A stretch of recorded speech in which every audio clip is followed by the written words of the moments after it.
నమస్కారం ఘంటారావానికి స్వాగతం. ముందుగా ప్రధాన అంశాలు. మహిళా ఎస్ఐ పట్ల దురుసు ప్రవర్తనపై శ్రీకాకుళం పోలీస్ సంఘం ఆగ్రహం. వైసీపీ శ్రేణుల తీరు అభ్యంతరకరమని వ్యాఖ్య.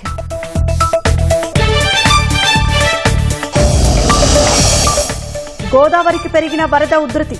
ధవళేశ్వరం నుంచి 2 లక్షల క్యూసెక్కుల నీరు విడుదల.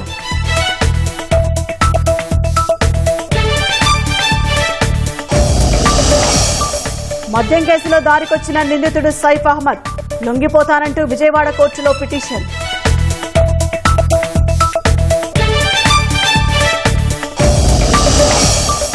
ఏయూ మాజీ వీసీ ప్రసాద్ రెడ్డి అరాచకాలపై విజిలెన్స్ నివేదిక.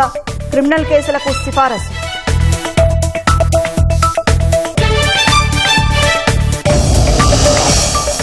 సమగ్ర విధానాలతో క్లిష్ట పరిస్థితులు ఎదుర్కొందామన్న ప్రధాని. అంతర్జాతీయ పరిణామాలపై యంత్రాంగానికి నిర్దేశం.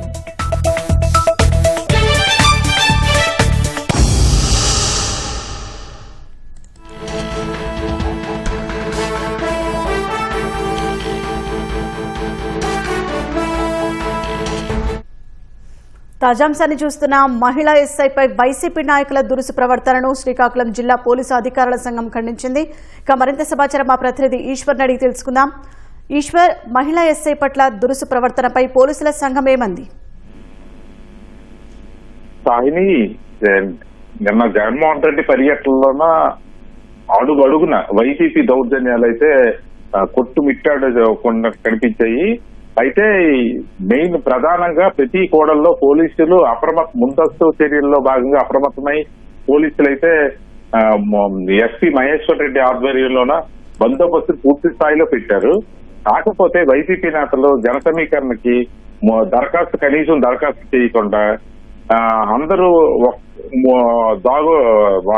ఒక్కసారి భూకంపడగా ప్రతి కోడల్లో వచ్చి అరాచకాలు సృష్టించారు. ప్రధానంగా శ్రీకాకుళం సమీపంలోని కొత్త రోడ్డు వద్ద NH5 దగ్గరికి ఆంధ్రవలస నియోజకవర్గం నుంచి ఆంధ్రవలస నియోజకవర్గ ఇన్ఛార్జ్ చింతాడ రవికుమార్ ఆయన అనుచరులతో కలిపి ఒక్కసారిగా రావడంతో అక్కడ విధుల్లో ఉన్న ఒక మహిళ ఎస్ఐని కూడా చూడకుండా ఎస్ఐ బూర్జీ ఎస్ఐ ప్రవళికపై ఒక్కసారిగా మూకుమ్మడి దాడి చేశారు. అయితే ఇది అందరూ చూస్తుండగా ఒక మహిళని అక్కడ ఒక పోలీస్ డిపార్ట్మెంట్ చేయడమే తప్పు.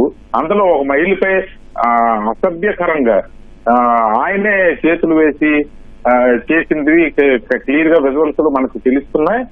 కాకపోతే దీని పట్ల అభ్యంతరం తెలిపారు.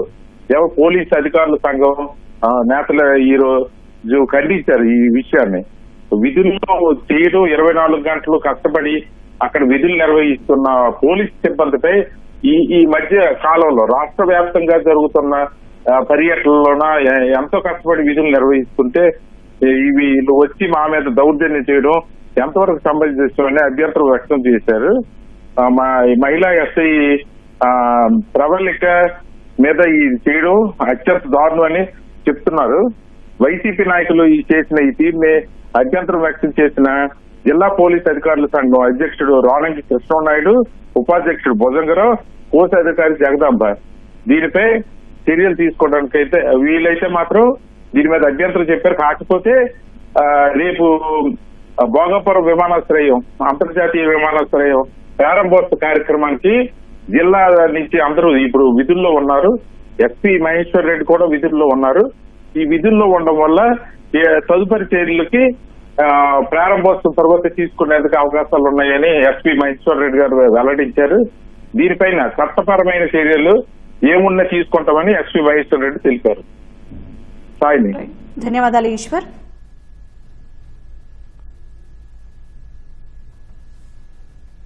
శ్రీకాకుళం జిల్లాలో జగన్ పర్యటన వేళ మహిళా ఎస్ఐపై వైసీపీ నేతల దౌర్జన్యం హేయమని మంత్రులు మండిపడ్డారు. బైకు ప్రమాదంలో మరణించిన కుటుంబాన్ని వదిలేసి ప్రమాదానికి కారణమైన నిందితులను పరామర్శించడం జగన్ నేర మనస్తత్వానికి పరాకాష్ట అని లోకేష్ ట్వీట్ చేశారు. జగన్ కు సీదిరి అప్పలరాజును కలవాలని లేదని, ములాఖత్ టైం తెలిసి కూడా సమయానికి వెళ్లకుండా రాజకీయం చేయడం దుర్మార్గమని మంత్రి వంగలపూడి అనిత విమర్శించారు. పరామర్శల పేరుతో బల ప్రదర్శనలు చేయడం జగన్ నైజంగా మారిందని మంత్రి అచ్చెన్నాయుడు దుయ్యబట్టారు. నేరస్తులకు జగన్ కొమ్ము కాస్తున్నారని చేయాలని మంత్రి డోలా బాల వీరాంజనేయ స్వామి ధ్వజమెత్తారు. డ్యూటీలో ఉన్న మహిళా పోలీసుకు జరిగిన అవమానానికి జగన్ ఏం సమాధానం చెప్తారని మంత్రి కొల్లు రవీంద్ర నిలదీశారు. ములాఖాతులన్నీ 4:30 కల్లా క్లోజ్ అవుతాయనే సంగతి తెలుసు. అయినప్పటికీ కూడా ర్యాలీలు చేసుకుని సిద్దిరప్పలరాజు అనే వ్యక్తిని పరామర్శించడానికి వెళ్తున్నానని చెప్పి పెద్ద డ్రామా ఆడి ఒక ప్రతిష్టాత్మకమైన విజయనగరం భోగాపురం గ్రీన్ఫీల్డ్ ఎయిర్పోర్ట్ ప్రారంభోత్సవం కాబోతుండగా ఒక పెద్ద డ్రామాకి తెరలేపుదామని చెప్పేసి వెళ్ళిన ప్రక్రియ. ఈరోజు ఒక మహిళా పోలీసు ప్రవళిక ఆ అమ్మాయి తన డ్యూటీ తను చేసుకుంటూ ఉంటే ఒక ఆడపిల్ల అని కూడా చూడకుండా ఆ అమ్మాయి మీద ప్రవర్తించిన దురుసు ప్రవర్తన ఏదైతే ఉందో అది నిజంగా అందరూ ఖండించాలి. ఎక్కడ పడితే అక్కడ చేతులేసి చేతులతో పాటు ఆ అమ్మాయిని తొయ్యటం, అందరూ కూడా అమ్మాయిని చుట్టుముట్టి ఆ అమ్మాయి మీద చాలా జుగుప్సాకరమైన ప్రవర్తన చేయటమే కాకుండా ఆ అమ్మాయిని అంత ఇబ్బంది పెడతా ఉంటే దాని గురించి మాట్లాడడం మానేసి ఈరోజు ఒక నిందితుడిని పరామర్శించడానికి అక్కడికి వెళ్ళి తిరిగి చంద్రబాబు నాయుడు గారి గురించి తప్పుడు మాటలు మాట్లాడే పరిస్థితి. 18 ఏళ్ల కుర్రాడు యాక్సిడెంట్ చేస్తే కేసు కడతారని మాట్లాడతాను. అంటే కేసు కట్టరా? యాక్సిడెంట్ చేస్తే కేసు కట్టరా? మరి అతను తప్పించడానికి ప్రయత్నం చేసినటువంటి సిద్దిరప్పలరాజు ఒక విద్యావంతుడిగా వ్యవహరించాడా? ఆడబిడ్డ మీద జరిగినటువంటి మరి అక్కడ మీ వైఎస్ఆర్ పార్టీ నాయకులు అమానుషంగా ప్రవర్తించిన దానికి మీరు ఎందుకు ఖండించరని చెప్పి నేను అడుగుతాను. ఈరోజు మీరు దొంగల్ని వెనకేసుకొస్తా ఉన్నారు, కూనీకోర్లు వెనకేసుకొస్తా ఉన్నారు, రౌడీ షీటర్లు వెనకేసుకొస్తా ఉన్నారు. ఇదేం సంస్కృతి జగన్మోహన్ రెడ్డి గారు? ఇలాంటి వ్యక్తులు ఈ రాష్ట్రానికి అవసరం లేదని చెప్పి ప్రజలు మొన్న తీర్పిచ్చారు. ఇంకా మీరు బరి తెగించి రోడ్ల మీదకి వస్తే ఈరోజు ప్రజలే తరిమి కొడతారని కూడా తెలియజేస్తాం. అంతర్జాతీయ ఉద్రిక్తతల నేపథ్యంలో ఎలాంటి క్లిష్ట పరిస్థితులనైనా ఎదుర్కొందామని కేంద్ర మంత్రులు ఉన్నతాధికారులకు ప్రధాని నరేంద్ర మోదీ నిర్దేశించారు. ఇందుకోసం సమగ్ర ప్రభుత్వ విధానాన్ని రూపొందించుకోవాలని ఆదేశించారు. పౌరుల ప్రయోజనాలు కాపాడే విషయంలో వేగంగా స్పందించాలని సీసీఎస్ సమావేశంలో మోదీ స్పష్టం చేశారు. అనంతరం రాష్ట్రపతితో సమావేశమైన ప్రధాని ప్రభుత్వ పరంగా తీసుకోబోయే కీలక నిర్ణయాలపై చర్చించినట్లు తెలుస్తోంది.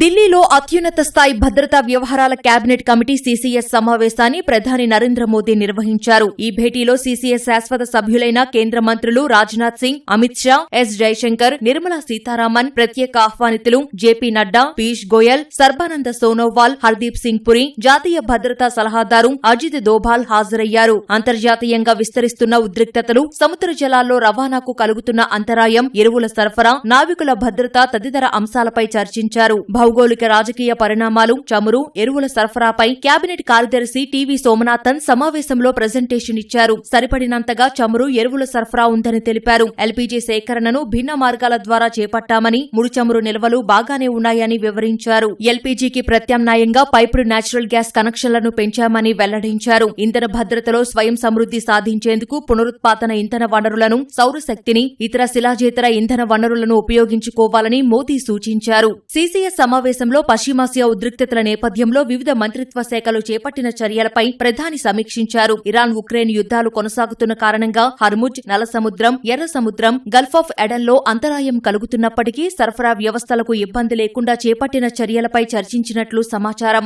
స్వదేశీ, విదేశీ నౌకల్లో పనిచేసే భారతీయ నావికుల భద్రతపై సమావేశంలో సమీక్ష జరిపారు. ప్రమాద సమయాల్లో అత్యవసర సాయం అందించేందుకు ఒక వ్యవస్థను ఏర్పాటు చేయాలని ప్రధాని సూచించారు. అంతర్జాతీయ ఉద్రిక్తతల నేపథ్యంలో ఎలాంటి క్లిష్ట పరిస్థితులనైనా ఎదుర్కొందామని కేంద్ర మంత్రులకు మోదీ స్పష్టం చేశారు. ఇందుకోసం సమగ్ర ప్రభుత్వ విధానాన్ని రూపొందించుకోవాలన్నారు. పౌరుల ప్రయోజనాలను కాపాడే విషయంలో వేగంగా స్పందించాలని ఆదేశించారు.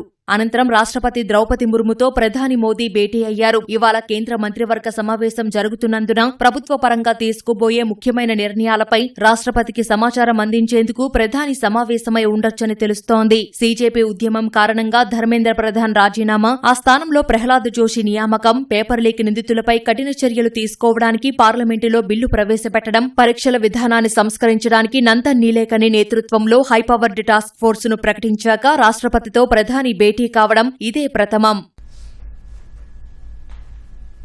విదేశీ విద్యార్థులకు మరో షాక్ ఇచ్చేందుకు అమెరికా అధ్యక్షుడు డొనాల్డ్ ట్రంప్ యంత్రాంగం సిద్ధమవుతోంది. అమెరికాలో చదువు పూర్తి చేసుకుని అక్కడే ఉద్యోగం చేయాలనుకునే విద్యార్థులకు $1,00,000 ఫీజు విధించాలని డిపార్ట్మెంట్ ఆఫ్ హోంల్యాండ్ సెక్యూరిటీ ప్రతిపాదించింది. ఆప్షనల్ ప్రాక్టికల్ ట్రైనింగ్ ఓపీటీకు దరఖాస్తు చేసుకునే విద్యార్థులకు ఈ ఫీజు విధించాలని సూచించినట్లు సమాచారం. F1 వీసాపై ఉన్న విదేశీ విద్యార్థులు గ్రాడ్యుయేషన్ తర్వాత 1 నుంచి 3 ఏళ్ల పాటు అమెరికాలో పనిచేసుకునేందుకు ఓపీటీ విధానం వీలు కల్పిస్తోంది. ఈ సమయంలోనే పలువురు తమ ఉద్యోగావకాశాలు మెరుగుపరుచుకుని H1B వీసా సైతం పొందుతున్నారు. 2024 గణాంకాల ప్రకారం దాదాపు 4,19,000 మంది విదేశీ విద్యార్థులు ఓపీటీ కింద అమెరికాలో ఉపాధి పొందుతున్నారు. అధికారికంగా ప్రకటించే వరకు ఏ విధానాలను తుది నిర్ణయంగా పరిగణించకూడదని DHS ప్రతినిధి ఒకరు తెలిపారు. H1B వీసాలపై $1,00,000 రుసుము వసూలు చేయాలన్న ప్రతిపాదనను ఇటీవల అమెరికా కోర్టు కొట్టివేసిన నేపథ్యంలో ట్రంప్ యంత్రాంగం ఈ ఆలోచన చేస్తున్నట్లు సమాచారం. అమెరికా వెలుపల నుంచి గ్రీన్ కార్డు కోసం దరఖాస్తు చేసుకునే వారి నుంచి కూడా $1,00,000 వసూలు చేసే అంశాన్ని అమెరికా విదేశాంగ శాఖ అధికారులు పరిశీలిస్తున్నారు. పౌరసత్వం పొందిన తర్వాత ఈ మొత్తాన్ని తిరిగి పొందేలా నిబంధనలను రూపొందిస్తున్నారు. వారిద్దరిది జైలు బంధం. పోక్సో కేసులో ఒకరు, చోరీ కేసులో మరొకరు కటకటాల వెనక్కి వెళ్లారు. అక్కడ వారిద్దరికీ స్నేహం ఏర్పడింది. సులువుగా డబ్బు సంపాదించవచ్చని మాట్లాడుకున్నారు. జైలు నుంచి వచ్చిన తర్వాత కారు అద్దెకు తీసుకుని చోరీలు చేయడం మొదలుపెట్టారు. ప్రకాశం జిల్లా మద్దిపాడులో తాళం వేసిన ఇంటిని లక్ష్యంగా చేసుకుని చోరీకి పాల్పడిన 4 నిందితులను పోలీసులు అరెస్టు చేశారు. చెడు వ్యసనాలకు అలవాటు పడి వరుస దొంగతనాలకు పాల్పడుతున్న సునీల్, ఆనంద్, వెంకటేశ్వర్లు, సాయి కుమార్ను 4 నిందితులను అదుపులోకి తీసుకున్నారు. వారి నుంచి 18 లక్షల విలువైన 157.5 గ్రాముల బంగారు ఆభరణాలు, 50,000 నగదు, చోరీకి వినియోగించిన ఇన్నోవా కారును స్వాధీనం చేసుకున్నారు. నిందితుల్లోని సునీల్, వెంకటేశ్వర్లు వేర్వేరు కేసులో జైల్లో ఉన్న సమయంలో స్నేహితులుగా మారినట్లు పోలీసులు తెలిపారు. బయటకొచ్చాక చోరీలకు పాల్పడుతున్నట్లు చెప్పారు. సునీల్పై నెల్లూరులో 18 కేసులు, ఒంగోలులో 1 కలిపి 19 కేసులు ఉన్నట్లు తెలిపారు.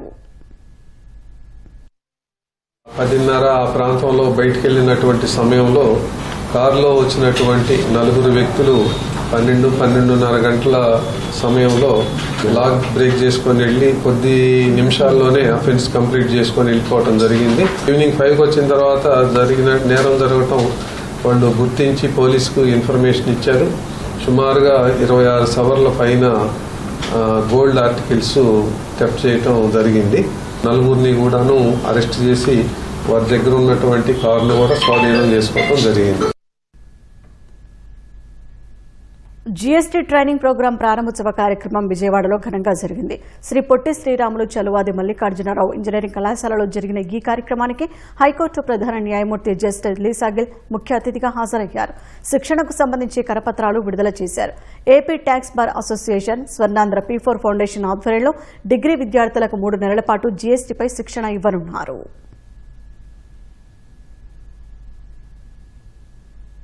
Knowledge is disseminated to you. I'm confident that you will be empowered, duly equipped to face the future better. And in this process itself, carve out a good future for yourself. When senior professionals step away from their busy practices to mentor the next generation completely pro bono, that is for no kind of return, a powerful message is sent to society. That is, we care for our future. We would go the extra mile to nurture the torchbearers of the future of our nation, which all of us definitely wish to see as a front runner in the world. Taxation is a highly specialized branch, and with the introduction of the GST regime, in fact, we have witnessed a significant transformation in taxation laws. Today, GST compliance requires familiarity not only with the law itself, but also modern accounting practices, digital systems, and evaluating the procedural requirements. In fact, this particular program would enable you to achieve professional excellence and enable you to learn skills, how to file GST returns. Bhogapuram విమానాశ్రయం ప్రారంభోత్సవ ఘట్టంలో ప్రధాని మోదీకి స్వాగతం పలికేందుకు గిరిజన సంస్కృతి సిద్దమవుతోంది. 13,000 మంది గిరిజన బాలికలు, మహిళలతో నిర్వహించనున్న భారీ థింసా నృత్య ప్రదర్శన కోసం రిహార్సల్స్ జోరుగా సాగుతున్నాయి. ఒకే తాళానికి వేలాది అడుగులు పడుతుండగా భోగాపురం ప్రాంగణం సాంస్కృతిక వైభవంతో కలకలలాడుతోంది. ఉత్తరాంధ్ర వైభవం చాటేలా ప్రధాని మోదీకి సాగర స్వాగతం పలుకుతామంటున్న మంత్రి సంధ్యారాణితో మా ప్రతినిధి కృష్ణ ముఖాముఖి. భోగాపురం విమానాశ్రయ ప్రారంభోత్సవ ఘట్టాన్ని చరిత్రలో నిలిచిపోయేలా చేయాలని చెప్పి రాష్ట్ర ప్రభుత్వం నిర్ణయించింది. ఏదైతే ప్రధాని నరేంద్ర మోదీకి స్వాగతం పలికే ఘట్టాన్ని ఒక గిన్నిస్ రికార్డు నెలకొల్పే విధంగా చేసేందుకు 13,000 మంది మహిళలు అలాగే బాలికలతో ఒక నృత్య ప్రదర్శనలో ఇవ్వనున్నారు. మొత్తం గిరిజన విద్యార్థినులు అలాగే మహిళలే చేసే ఈ నృత్యం ద్వారా మోడీకి ఘనస్వాగతం అనేది పలకనున్నారు. మరి ఈ గిరిజన నృత్యం ప్రత్యేకత ఏంటి అని వివరించేందుకు మనతో గిరిజన సంక్షేమ శాఖ మంత్రి గుమ్మడి సంజయ్ రాణి ఉన్నారు. ఆవిడని అడిగి మరిన్ని వివరాలు తెలుసుకుందాం. మేడం, గిరిజన సంప్రదాయ రీతిలో ఈసారి మోడీకి స్వాగతం పలికే కార్యక్రమం ఒక రికార్డు నెలకొల్పాలని చూస్తున్నారు. ఏంటి అసలు విశిష్టతలు ఏంటి? ఈరోజు భోగాపురం అంతర్జాతీయ విమానాశ్రయానికి మా అల్లూరు సీతారామరాజు గారి పేరు పెట్టడమే నిజంగా మాకెంతో గర్వకారణం. మా గిరిజనులకు ఆరాధ్య దైవమైనటువంటి అల్లూరు సీతారామరాజు గారి పేరు పెట్టడం అనేది నిజంగా మా పూర్వజన్మ సుకృతం. We are blessed. ఈరోజు యాక్చువల్గా ఎవరైనా ఇంటర్నేషనల్ ఎయిర్పోర్ట్ చుట్టుపక్కల ఎక్కడైనా ఉందా అంటే మనం మీ అందరికి కూడా తెలుసు, మన ఆంధ్రప్రదేశ్లో ఎక్కడా లేదు. మన ఏదైనా అబ్రాడ్ వెళ్ళాలి అంటే హైదరాబాదో ముంబయో ఎక్కడికో వెళ్ళి ఫ్లైట్ ఎక్కాల్సిన పరిస్థితి. ఈరోజు బస్సు వస్తుందా అని ఎగతాళి చేసిన మనుషుల నుంచి ఈరోజు ఇంటర్నేషనల్ ఫ్లైట్స్ వచ్చే భోగాపురం ఎయిర్పోర్ట్లో అంతర్జాతీయ విమానాశ్రయం, అల్లూరు సీతారామరాజు గారి పేరుతో ఉన్నటువంటి అంతర్జాతీయ విమానాశ్రయానికి మా గిరిజనులందరం కూడా గర్వంగా ఫీల్ అవుతున్నాం. ఈరోజు ఈ విమానాశ్రయాన్ని మోడీ గారు ప్రారంభం చేయడానికి వస్తున్నారు. మోడీ గారితో పాటు ముఖ్యమంత్రి చంద్రబాబు నాయుడు గారు, డిప్యూటీ సీఎం పవన్ కళ్యాణ్ గారు వీళ్ళంతా రావటం మా పిల్లలు, ఎందుకంటే మా పేరు పెట్టుకున్న ఇది మాదే అనుకుంటున్నాం మేమైతే.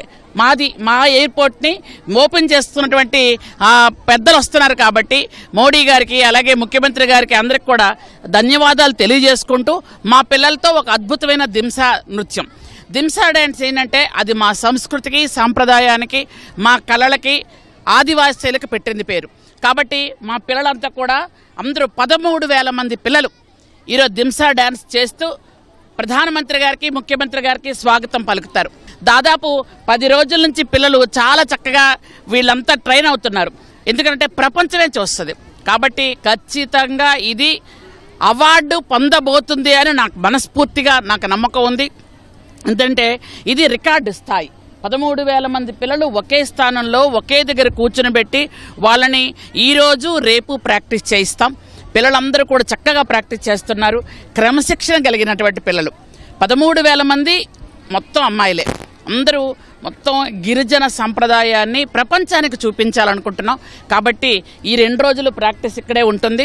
ఎల్లుండు ప్రధానమంత్రి గారికి అద్భుతంగా మేము స్వాగతం తెలియజేస్తాం. ముఖ్యమంత్రి గారికి అద్భుతంగా కృతజ్ఞతలు తెలియజేస్తాం. అంటే వీళ్ళకి ఎలాంటి ఏర్పాట్లు అవి చూస్తున్నారు? 10 రోజుల నుంచి అంటే వీళ్ళు ఎక్కడెక్కడి నుంచి వస్తున్నారు? వాళ్ళకి ఎలాంటి వసతులు కానీ లేకపోతే ఇతర ఏర్పాట్లు అవి ఎలా చూస్తున్నారు? ఏంటి పిల్లలు ఇబ్బంది పడకుండా? మన్యం జిల్లా నుంచి 5,000 మంది, అల్లూరు సీతారామరాజు జిల్లా నుంచి 6,000 మంది, పోలవరం జిల్లా నుంచి 2,000 మంది, మొత్తం 13,000 మంది పిల్లలు ఈరోజు ఇక్కడికి వచ్చి చేస్తున్నారు. ఈరోజు ఏంటంటే ఎవరి స్కూల్లో వాళ్లే ట్రైన్ చేస్తున్నారు. ముఖ్యంగా ఇక్కడ మా ట్రైబల్ వెల్ఫేర్ డైరెక్టర్ సదాభార్గవి గారు మొదటి నుంచి దీని మీద బాగా ఇనిషియేట్ తీసుకుంటున్నారు. మా ప్రిన్సిపల్ సెక్రటరీ గారు వీళ్ళందరూ కూడా బాగా ఇంట్రెస్ట్ చూపిస్తున్నారు వీటి మీద. ఎందుకంటే పిల్లలకి మొదటి నుంచి ట్రైన్ చేయడం కానీ పిల్లల్ని బాగా దీని మీద, ఎందుకంటే దింసా అనేది మా నరనరాల్లో ఉంది. దింసా అనేది ప్రత్యేకంగా మాకెవరూ నేర్పించక్కర్లేదు. ఎందుకనంటే దింసా డ్యాన్స్ చేయడంలో పుట్టిన బిడ్డ నుండి ముసలివాళ్ళ వరకు మేమందరం దింసా డ్యాన్స్ చేయగలం.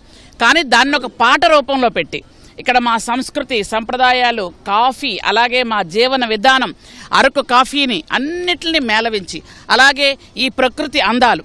ఎందుకంటే చాలామంది ఊటీ వెళ్ళిపోతారు. మీరు ఒక్కసారి అరకు పడరి వెళ్ళి చూడండి. చాలామంది వాటర్ ఫాల్స్ ఎన్నో ఉన్నాయి అనుకుంటున్నారు. మన్యం జిల్లా వచ్చే వాటర్ ఫాల్స్ చూడండి. ఎందుకంటే ఈ ప్రకృతి అందాలు కూడా మా దగ్గర చాలా బాగుంటాయి. స్వచ్ఛమైన మనసున్నటువంటి గిరిజనులు. మేము ఏది చేసినా అది ఖచ్చితంగా హిట్ అవుతుంది. ఈ డ్యాన్స్ ఎంతసేపు ఉంటుంది? మోడీ గారు ఎంతసేపు ఈ డ్యాన్స్ చూస్తారు? దారిలో వెళ్తూ చూస్తారా? అసలు ఏంటి ప్రోగ్రామ్ ఎలా ఉండబోతుంది? యాక్చువల్గా 5 to 6 minutes సాంగ్ అంటే ఈ 5 to 6 minutes సాంగ్స్ కూడా మా పిల్లలు చేస్తూ ఉంటారు. మోడీ గారు అలా మనం అటువైపు నుండి ఎంటర్ అవుతారు. మోడీ గారు ఇది వెళ్ళడానికి దాదాపు 2-3 minutes పడుతుంది. ఆ 2-3 minutesలో పిల్లలు డ్యాన్స్ చూసుకుంటూ వెళ్తారు. మళ్ళీ మా అరకు కాఫీ కూడా ఆస్వాదిస్తారనే మేము ఒకటి ఇది కూడా పెడుతున్నాం. కాబట్టి పిల్లలందరూ కూడా చక్కగా తర్ఫీదు అవుతున్నారు. Thank you. ఇది మోడీ స్వాగత ఏర్పాట్లకు సంబంధించి మంత్రి చెప్పిన విశేషాలు. కెమెరా పర్సన్ ఎంఎస్ఎన్తో VSN Krishna, ETV news, Bhogapuram విమానాశ్రయం నుంచి. వైసీపీ పాలనలో అరాచక శక్తిగా విర్రవీగిన అప్పటి ఆంధ్ర విశ్వవిద్యాలయ వీసీ ప్రసాద్ రెడ్డిపై క్రమశిక్షణ కత్తి వేలాడుతోంది. 5 ఏళ్లలో జరిగిన అక్రమాలకు బాధ్యతగా సస్పెండ్ చేసి క్రిమినల్ చర్యలు తీసుకోవాలని విజిలెన్స్ ఎన్ఫోర్స్మెంట్ విభాగం ప్రభుత్వానికి సిఫారసు చేసింది. అయితే ప్రసాద్ రెడ్డి ఇవాళ పదవీ విరమణ చేరున్న వేళ ప్రభుత్వం ఎలాంటి చర్యలు తీసుకుంటుందనేది ఆసక్తిగా మారింది. వైసీపీ పాలనలో విశాఖ ఆంధ్రవర్సిటీ వీసీగా అరాచకాలు, అధికార దుర్వినియోగానికి పాల్పడిన పీవీజీడీ ప్రసాదరెడ్డిని తక్షణం సస్పెండ్ చేయాలని ప్రభుత్వానికి విజిలెన్స్ ఎన్ఫోర్స్మెంట్ విభాగం సిఫార్సు చేసింది. ఏయూ వీసీగా ఆయన హయాంలో నిధుల దుర్వినియోగం, అక్రమాస్తులపై ఏసీబీ దర్యాప్తు జరిపించాలని, క్రిమినల్ చర్యలు చేపట్టాలని సూచించింది. 2019-24 మధ్య వైసీపీ ప్రభుత్వ పెద్దల అండతో రాజ్యాంగేతర శక్తిలా వ్యవహరించిన ప్రసాదరెడ్డి యూనివర్సిటీని వైసీపీ రాజకీయ కార్యకలాపాలకు వేదికగా మార్చేశారనే విమర్శలు అప్పట్లో వెల్లువెత్తాయి. జీవీఎంసీ ఎన్నికలకు వైసీపీ కార్పొరేటర్ అభ్యర్థుల ఎంపిక మొదలు ప్రచార వ్యూహాలన్నీ ప్రసాదరెడ్డి విద్యార్థులతో సర్వేలు చేయించి నడిపించారని ఆరోపణలున్నాయి. అప్పట్లో ఉత్తరాంధ్ర పట్టభద్రుల నియోజకవర్గ ఎమ్మెల్సీ ఎన్నికల్లో ఓటర్లను ప్రభావితం చేసేందుకు కళాశాలల అధ్యాపకులతో నిర్వహించిన సమావేశంలోనూ ప్రసాదరెడ్డి పాల్గొన్న వీడియోలు బయటకొచ్చాయి. కూటమి అధికారంలోకి వచ్చాక వీసీ పదవికి ప్రసాదరెడ్డి రాజీనామా చేసినా ఆయన అధికార దుర్వినియోగంపై ప్రభుత్వం విజిలెన్స్ విచారణకు ఆదేశించింది. తాజాగా నివేదిక రావడంతో ప్రసాదరెడ్డిపై చర్యలకు ప్రభుత్వం ఉపక్రమిస్తోంది.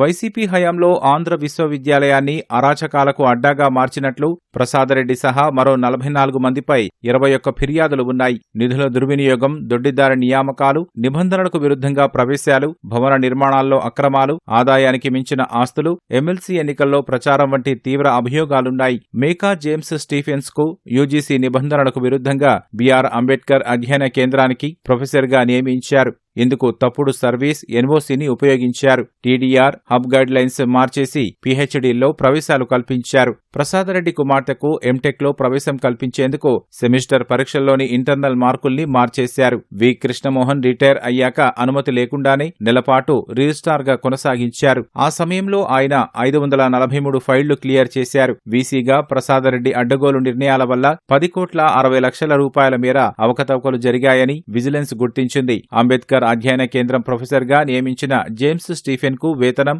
అలవెన్సుల కింద 1,10,00,000 చెల్లించారు. సెక్యూరిటీ, బోధనేతర సిబ్బంది, పదవీ విరమణ చేసిన ఉద్యోగులను నిబంధనలకు విరుద్ధంగా నియమించి వారికి 3,34,00,000 అక్రమంగా చెల్లించారు. హోర్డింగులు, గ్రౌండ్ అద్దెకు ఇవ్వడంలో నిబంధనలు పాటించకపోవడం వల్ల వర్సిటీకి 2,32,00,000 నష్టమొచ్చింది. 6 హోర్డింగ్ ఏజెన్సీల నుంచి 1,98,00,000 బకాయిలు వసూలు చేయలేదు. సివిల్ వర్క్ కాంట్రాక్టర్ల నుంచి రికవరీ చేయకపోవడం వల్ల 1,31,00,000 నష్టం వాటిల్లింది. నోటిఫికేషన్ లేకుండా నియమించిన కాంట్రాక్ట్ అధ్యాపకులకు వేతనంగా 17,69,00,000 చెల్లించారు. ఈ వివరాలన్నీ విజిలెన్స్ నివేదించింది. ప్రసాదరెడ్డితో పాటు V Krishnamohan, Meka James Stephen, K Basavayya, K Srinivasarao తదితరులపై క్రిమినల్ చర్యలు చేపట్టాలని విజిలెన్స్ అధికారులు ప్రభుత్వానికి సిఫారసు చేశారు. సంస్థాగత క్రమశిక్షణా చర్యలు తీసుకోవాలన్నారు. దుర్వినియోగం చేసిన నిధుల్ని రికవరీ చేయాలని, అంబేద్కర్ చైర్ ప్రొఫెసర్గా జేమ్స్ స్టీఫెన్ నియామకాన్ని రద్దు చేయాలని నివేదికలో పొందుపరిచారు. నిబంధనలకు విరుద్ధంగా జారీ చేసిన 2 ఎంటెక్ డిగ్రీలను, 3 పీహెచ్డీలను రద్దు చేయాలని సూచించారు.